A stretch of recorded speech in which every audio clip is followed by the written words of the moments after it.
है खामनेई की मौत के बाद तेहरान में मातम है। तेहरान में सुबह सुबह रोते दिखे हैं लोग। खामनेई की मौत के बाद लोगों में मातम है और वो तस्वीरें इस वक्त आप देख रहे हैं। देखिए किस तरीके से लोग यहाँ पर रो रहे हैं, अपना दुख जाहिर कर रहे हैं खामनेई की मौत के बाद। ये ईरान की तस्वीरें हैं, ईरान की राजधानी तेहरान की तस्वीरें हैं। और इससे पहले भी सोशल मीडिया पर ईरान की मीडिया के एंकर्स की जो वीडियो वायरल हुई हैं उसमें भी इसी तरीके के हालात नज़र आए हैं कि बहुत भावुक होकर रोते हुए अंदाज में खामनेई की मौत की खबर ईरानी मीडिया के पत्रकारों ने पढ़ी है।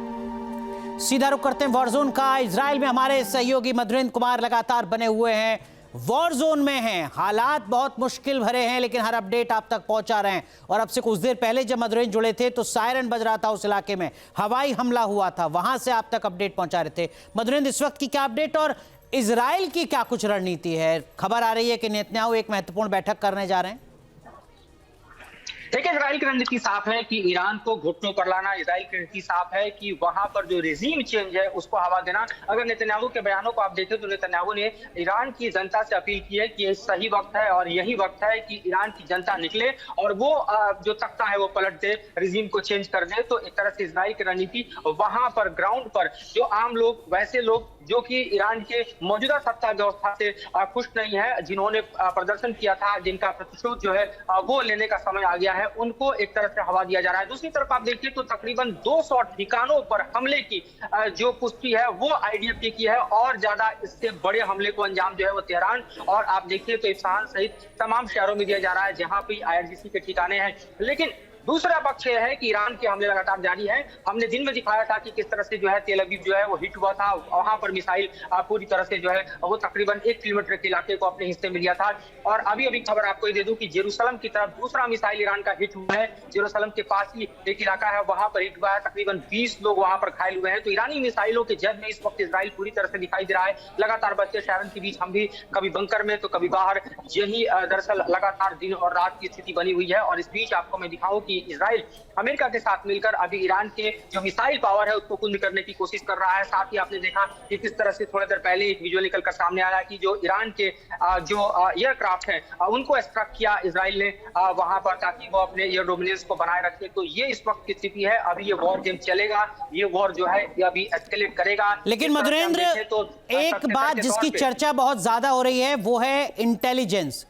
जिस तरीके की खुफिया जानकारी जुटाई गई खामनेई की बैठक को लेकर, कौन कौन शामिल होगा, कब बैठक होगी, कहां बैठक होगी, और फिर बहुत ही स्पेसिफिक तरीके से ऑपरेशन को अंजाम दिया गया, ये उम्मीद मोसाद से और सीआईए से ही की जा सकती है। इसको लेकर चर्चा पूरी दुनिया में हो रही है।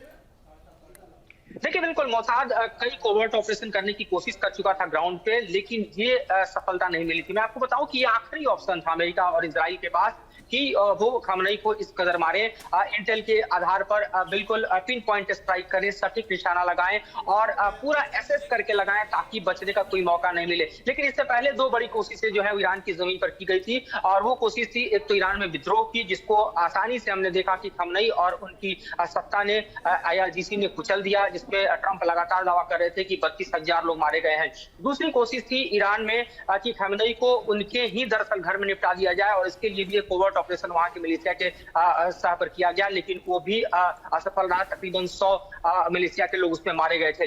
अब आखिरी ऑप्शन जो था बातचीत पर, या तो ईरान डील करे या फिर वॉर में जाए। ईरान डील करने के लिए तैयार नहीं था, वो इनरिचमेंट 20-30% चाहता था और ट्रंप ने साफ कह दिया था कि किसी कीमत पर इनरिचमेंट को हम ओके नहीं करेंगे और मिसाइल पावर जो ईरान का है उसको भी हम स्वीकार नहीं करेंगे। और उसके बाद सही समय देखते हुए, सही इंटेल देखते हुए, 1, 2, 3 नहीं बल्कि 30 हम देखते तो बंकर बस्टर बम का प्रयोग करते हुए उस ठिकाने को दलाया गया जहां पर उस वक्त मौजूद थे ईरान के सुप्रीम। ठीक बात है मधुरेंद्र, लेकिन सवाल ये भी कि क्या ईरान ने हल्के में ले लिया? ईरान कॉन्फिडेंट था, ओवर कॉन्फिडेंट था इस तरीके के ऑपरेशन को लेकर? मैं लौटूंगा, आप बने रहिए हमारे साथ। एक बड़ी खबर, ईरान ने कई देशों पर हमले तेज कर दिए हैं। दुबई, दोहा और मनामा पर हमले जारी हैं। ईरान एक के बाद एक मिडिल ईस्ट के कई देशों को निशाना बना रहा है। इधर दुबई, दोहा और मनामा में लगातार हमले जारी हैं।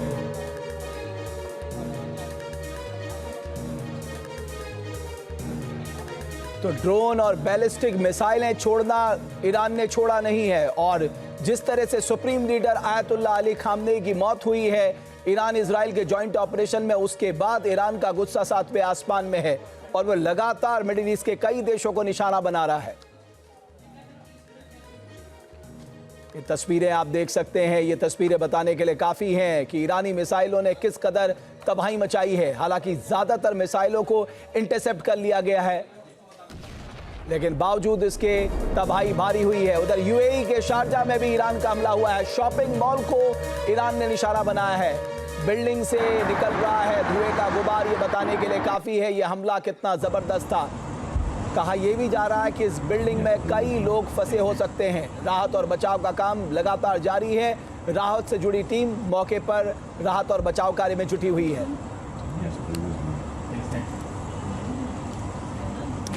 मेरे साथ दो खास मेहमान जुड़े हैं। डीवी सत्यनारायण साहब जो दोहा से मेरे साथ जुड़े हैं, जैकब तलकर साहब जो आईडीएफ के पूर्व में रह चुके हैं। आप दोनों का मैं बहुत धन्यवाद करता हूं, अभिनंदन करता हूं न्यूज़ नेशन के मंच में। जैकब तलकर साहब, मैं आपसे समझना चाहता हूं, ये आईडीएफ को थोड़ा मुझे समझाइए ना कि इतनी ज़बरदस्त स्ट्राइक जो उसने की है और एक तरह से ईरान के टॉप लीडरशिप को एक तरह से उसने ख़त्म कर दिया है। क्या ऐसी ताकत है ईरान की एयरफोर्स के पास जो इतना सटीक हमला वो करती है अपने टारगेट को अचीव करने के लिए? देखिए, मैं पहले भी बताया था मैंने। आपकी पहली बात तो आपकी वीडियो बराबर नहीं आ रही है यहाँ पे। लेकिन मैं आपको देख रहा हूँ। आप मेरी वीडियो रहने दीजिए, आपको मैं देख रहा हूँ। ओके नहीं, मैं बस यही कहना चाह रहा हूँ कि ईरान ने अभी जो ये किया हुआ है, यही हम लोग इजराइल और अमेरिका यही पहले से करना चाह रहा था कि उनको रोकना चाहिए न्यूक्लियर वेपन बनाने में और मिसाइल्स प्रोड्यूस करने में। अभी यही मिसाइल्स वो इजराइल और अमेरिका के अलावा दुबई, कतार, कुवैत, अबू धाबी, ये सब जगह पे डाल रहे हैं। तो अभी सिचुएशन ऐसी है कि पूरी वर्ल्ड की जो वॉर है वो इजराइल और अमेरिका लड़ रहा है, क्योंकि आज खमेनी को मरने के बाद भी उसके बाद जो उनको उनकी जगह लेगा इजराइल और अमेरिका, उसको भी हम लोग मार देंगे। लेकिन तेलकर साहब, एक बात मैं जानना चाहता हूं, लेकिन थ्रेट तो अभी भी है ना। आपका इनरिच यूरेनियम अभी भी वही है। आपके न्यूक्लियर बम बनाने का जो आरोप लग रहा था वो स्थिति भी वैसी ही है। तो इस वक्त की एक और बड़ी खबर आ रही है, जरा वो दर्शकों को बता दें। यूएस इजराइल के हमलों के बीच ईरानी विदेश मंत्री का बयान सामने आया है। खामनेई के रास्ते पर ईरान चलता रहेगा, ये कहा अब्बास अरागची ने। तो लगातार अब्बास अरागची जो इस बातचीत को लीड कर रहे थे, जो 3 चरण की हो चुकी है, अमेरिका के साथ 4थे चरण की बातचीत होनी थी, उन्हीं अब्बास अरागची का एक महत्वपूर्ण बयान सामने आया। ईरान के विदेश मंत्री हैं जो कह रहे हैं कि खामनेई के रास्ते पर ईरान आगे भी चलता रहेगा।